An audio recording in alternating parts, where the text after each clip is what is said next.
Welcome to Buckeyes Tomorrow Morning for Wednesday, September 14th. I'm your host, Tom Orr.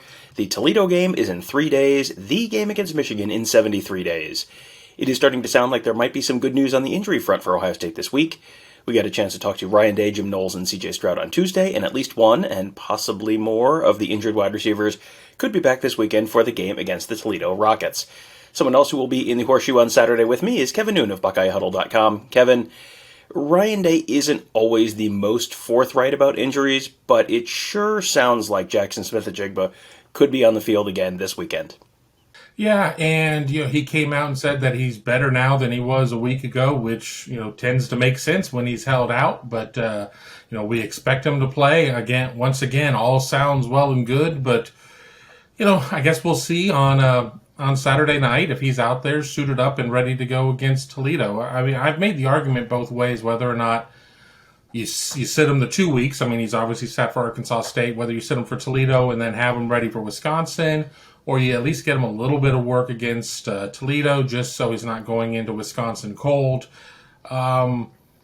This is going to be his last season with Ohio State, barring something insane really happening. So you only get so many opportunities to play. So, I mean, if a player is able to play and is not at risk of doing more damage to themselves in terms of an injury, I'm all for it, for them getting out there and playing. So he certainly said all of the right things, but skeptical bear is skeptical. I'm going to be holding back a little bit until I see number 11 out there running around, going for real.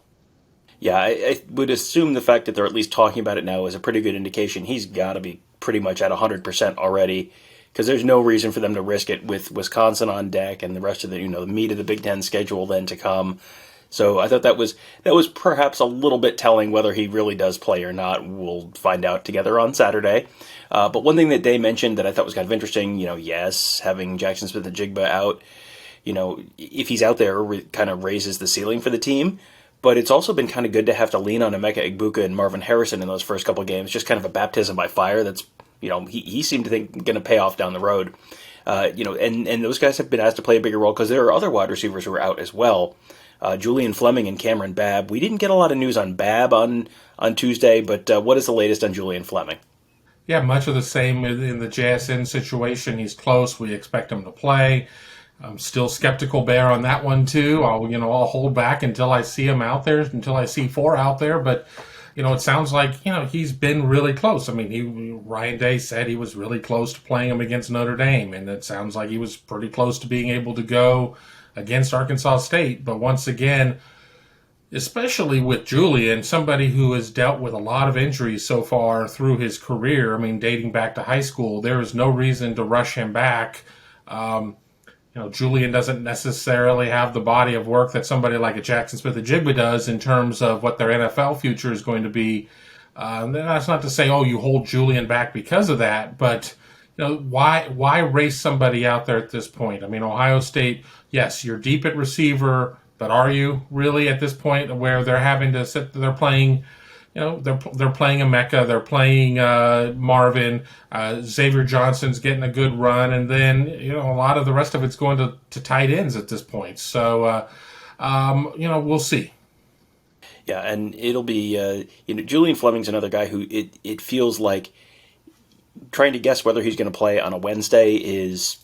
I mean, it's basically a coin flip in any given week. Day said 2 weeks ago today on Wednesday, everything looked great for the Notre Dame game, and then by the end of the second, into the second quarter of that Notre Dame game, all of a sudden, boom, they're down 2 receivers because Julian Fleming had gotten banged up during the week, and then Jaxon Smith-Njigba got hurt during the game, and Julian Fleming has been a game-time decision. He was a game-time decision last week. He was a game-time decision against Notre Dame. Did not play either week, so.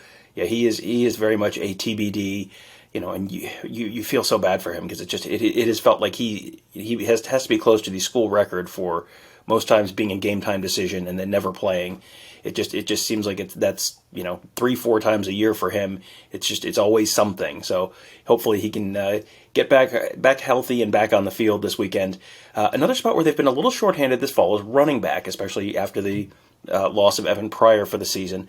But that's another area where it hasn't really been an issue so far. Ryan Day sounded pretty happy with how Miyan Williams and TreVeyon Henderson have played, and also how they're being used, how those carries are being split up. What did you have to say about that?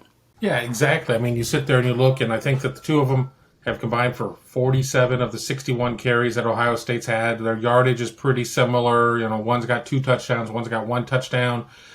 You get to you ride the hot hand, and the big thing is that there's not a rivalry between them in terms of one feels that the other guy is taking his carries. And I had the chance to talk to TreVeyon after the Arkansas State game. I said, what say you for the people who are trying to pit you and Miyan against each other? He's like, oh, just let people talk or whatever. I know that I'm better off when I sit there and I get a chance to really, if I'm going to get 20 carries in a game, that I can go all out for my 20 carries. And, I've heard Miyan say the same things as well. I mean, they don't view it there. I mean, obviously, competitors want to compete and they want to get out there and they want to have as much opportunity as they can. But, credit to the ones that recognize that sometimes, getting 35 carries in a game isn't necessarily the best thing for you when, if you can cover the same distance in 20 hard carries versus 35 to where, you're getting popped behind the line 6 or 7 times. I think that says a lot. It feels to me like they're kind of running the running backs the way baseball teams are running their starting rotations now. It's starting pitchers are not going complete games anymore because they figured they can throw harder if they just go a couple times through the lineup and then you pull them and put someone else in. They're not doing it quite like that with the running backs. You're kind of bouncing back and forth, drive to drive or whatever. But it's kind of the same philosophy. You can go max effort a little more when you are limiting the carries within a game, and also that's probably paying off in terms of numbers of hits you're not taking over the course of the season. So maybe you're a little fresher when November rolls around and some of the games matter a little more than Arkansas State did. While some of the offensive skill guys were pretty positive storylines on Saturday, the play of Denzel Burke was a little bit more of a mixed bag. That was something that Day and Knowles were both asked about on Tuesday. Is everything okay with Denzel Burke? What's going on with Denzel Burke? What did they have to say about Denzel Burke? Right, exactly. I mean, and Jim Knowles, they're asked because, let's not forget the situation. In game 1, Josh Proctor, doesn't have a great start to the game, and, he's, taken out and given some time to kind of think about things, and Lathan Ransom comes out and gets a full run. We get into game 2, Denzel Burke struggles a little bit in the first half. Struggles a decent amount in the first half and ends up sitting out the rest of the first half, but he's back out there in the second half, and, he's okay. You have to have, Knowles brought up a very good point that, these guys, corners are put on an island and something that 99.99% of people would not be able to do.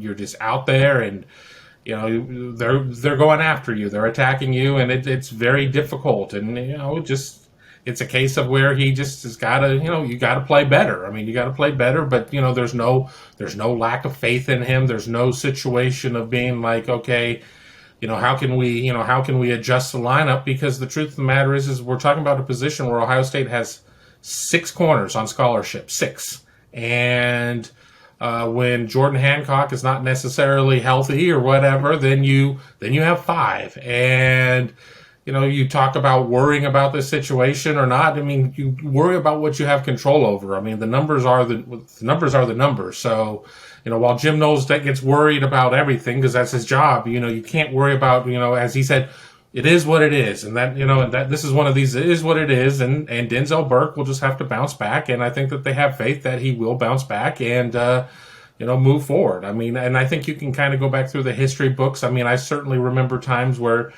Garyon Conley or Eli Apple or guys like that had a bad game when they were young guys, and everybody was ready to throw the baby out with the bathwater, and then lo and behold, they go on and make NFL millions and everything else. And I think Denzel Burke will be very much in that same mold.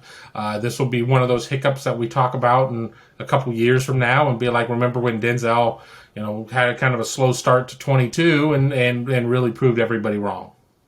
Yeah, and the bar for him is probably a little higher than it should be in a lot of people's eyes right now because you look at his game last Saturday and everyone kind of looked at it as somewhere between not great and fairly pretty concerning, and it was like, wow, how many touchdowns did he give up? Well, none. And that so it was not a complete disaster. It was just a little bit off, and that's one of those things where young corners can sometimes have good games and bad games. And, I go back to my first year covering the team when I was still at the Lantern at Ohio State, and Nate Clements got absolutely torched by Ron Johnson of Minnesota in a game that Ohio State lost in the horseshoe to Minnesota.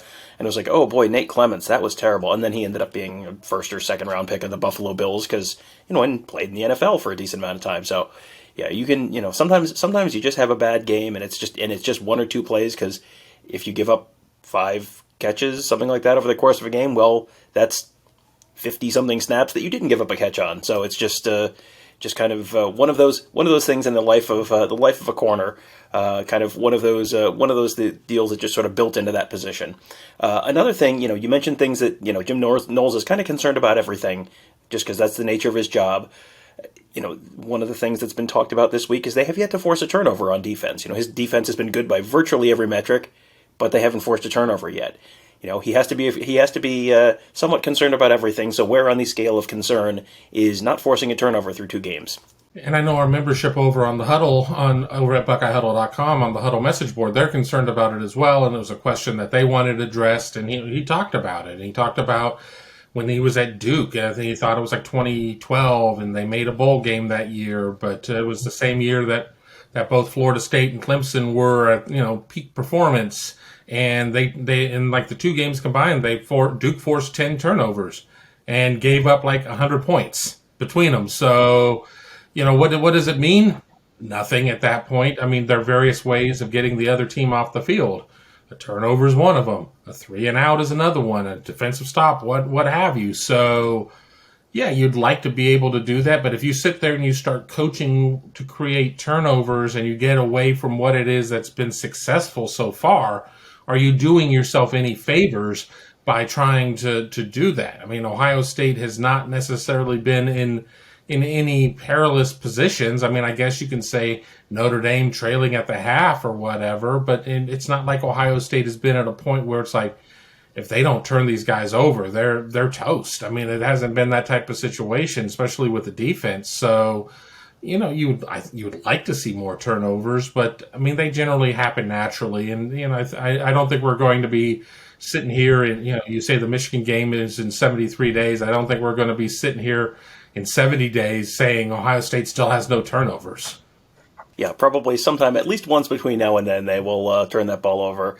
Yeah, Knowles just said basically the job of the defense is just to get the ball back to the offense as quickly as possible. So, that's whatever means there is to do that. If through 2 games you've given up 1 touchdown, that is sort of a so far so good. It felt like that was kind of the so far so good was kind of the theme of the day with Ryan Day and Jim Knowles. Just so far so good, but still a lot of work to do, a lot of areas to improve, all of that. So that was kind of one of the big overarching themes of the day, which is not surprising for this point in a college football season. As far as the so far so good goes, maybe the most positive storyline on the defense so far has been the play of defensive tackle Mike Hall. Just because I'm sure people are wondering, can you just give us a quick update on his status after he had to leave the game early last Saturday against Arkansas State? It sounds like everything is fine. I mean, the expectations are that he'll play. He won't see any sort of reduced role. It was kind of a wait and see. Well, they waited and they saw, and everything seems to be going well. Ohio State never really super forthcoming about injuries, but they didn't get all dodgy on that one. So, take it for what it's worth. Sounds like everything's fine. Yeah, we're at the point where we've been around Ryan Day long enough that you can kind of tell if he's really telling you it's going to be fine, or if he's kind of avoiding talking to you about something. This very much felt like, yeah, it's fine. It was not a real big concern on Saturday. It was not a real big concern after Saturday. So, yeah, it sounds like Mike Hall should be good to go for Saturday, and he is just one of the very promising young defensive linemen on this Ohio State team. One of the other guys. One of the good parts of seeing an Arkansas State game is you usually get to see some of the guys you haven't seen before. And one of the guys we hadn't seen really before on the field was Caden Curry. And boy, he knows how to make an entrance, apparently. PFF, Pro Football Focus, graded out all the Ohio State players, and you can, quarrel with specific ratings and does this really, is this guy really the best? But it's generally in the neighborhood. And they graded Caden Curry as the best player on the whole defense. You obviously need to put a little caveat on there. It was all in garbage time, and again, and only a limited number of snaps. Okay, we all yada. Okay, got it. But both Ryan Day and Jim Knowles sounded like, what they saw from Caden Curry on Saturday was like, okay, like this is sort of the first step in what could be a progression towards more time on the field in less garbagey time. Yeah, he gets out there, immediately records the TFL on the Arkansas State running back. I mean, just seems to be everywhere. Not the biggest guy, probably a little shorter than all the press guides have, but he's just a guy that just gets loose, makes plays. They're going to have to find a way to involve him a little bit more. And once again, it just puts more pressure on the older linemen because we've seen a youth movement. I mean, we're seeing more JT Tuimoloau, more Jack Sawyer. We're certainly seeing more Mike Hall. We've seen an okay amount of Tyleik Williams. I mean, where does this leave some of the elder statesmen of the line at this point? And, I think that also ends up becoming one of the big debate points amongst Ohio State fans is, Larry Johnson wanting to rotate guys as much as he does versus the getting guys out there and keeping the hot hands out there. I mean, in certain instances, you do want to sit there and keep your guys fresh through 4 quarters. But, if Ohio State's half as good as people want to believe they are, most of these games shouldn't be 4-quarter games. But, back to Caden Curry, as I kind of get off the path a little bit, it's going to be difficult to keep him off the field. And, I've liked everything I've seen out of him since high school. Yeah, you go back to last spring of 2021, and the true freshman you kept hearing stuff about that just, boy, no one has a bad thing to say about this guy, was Marvin Harrison Jr. And there were other guys you kind of heard stuff about, but Marvin Harrison Jr. was kind of the consistent name you just kept hearing. This year, Caden Curry was the name you just kept hearing all year. No one had a bad thing to say about him. Going back even to recruiting, he was just always just the guy who did things the right way and, went hard every play and never stopped. And you were starting to see that pay off on the field a little bit, I think. If you want to join us this Saturday, Buckeyes playing in prime time against Toledo. We will be back at the Horseshoe. Kevin, Tony Gerdeman, and I will be there covering the Buckeyes and the Rockets. We'll have our pregame show with our usual cast of characters from the Buckeye Huddle family. Mark Givler and Alex Gleitman and Ross Swalton and Justin Whitlatch and Devin Radcliffe. Usually the whole crew is there, either pregame or postgame or both. We have a really good team and get to do some really fun stuff this year. We're really excited about that. So you can find those pre and postgame shows on our YouTube channel, just youtube.com/Buckeye Huddle. Make sure you're subscribed. Make sure you hit that bell. If you have not been getting notifications, hit that bell again. Sometimes it'll just kind of forget or whatever. But yeah, make sure you are subscribed. Make sure you're ringing that bell so you get notified when we do those live pre and post game shows. All obviously free. It's YouTube, no charge. Just get our full hours of content pre and post game. Kevin and I will be there after the game, of course, as well, along with Tony doing our long extended post game show. If you're not sure, if you think, I wonder if they've started yet. If the clock has hit 0 on the game and the game is over, that post-game show is starting. So you can just, if you're, you don't need to wait for the notification. Just go to youtube.com/Buckeye Huddle at the end of the game. We are doing a lot of fun stuff, and we're kind of trying to do some new stuff every week, exploring some new stuff, doing some new stories, doing some new kinds of content, just to try and give you guys everything we can possibly give you at the end of each of those games and those pre and post game shows. So. Hope you guys enjoyed that. Hopefully you guys also are enjoying your time as members of BuckeyeHuddle.com. If you're not, you should consider becoming a member of Buckeye Huddle today. Really fun community, really fun board, the Huddle board. Really great, just always great conversations. Very active community. We end up doing staff chats at least once a week probably now. So really a lot of fun, a lot of Q&A. If you have questions, we are there to answer. That's what we're there for. And we generally have a lot more stuff that we end up talking about there than we do on these shows. So you want to go a little deeper dive on Ohio State football, the place to do that is at BuckeyeHuddle.com. That'll do it for today. Thank you guys all for joining us. Have a great day. We'll talk to you tomorrow.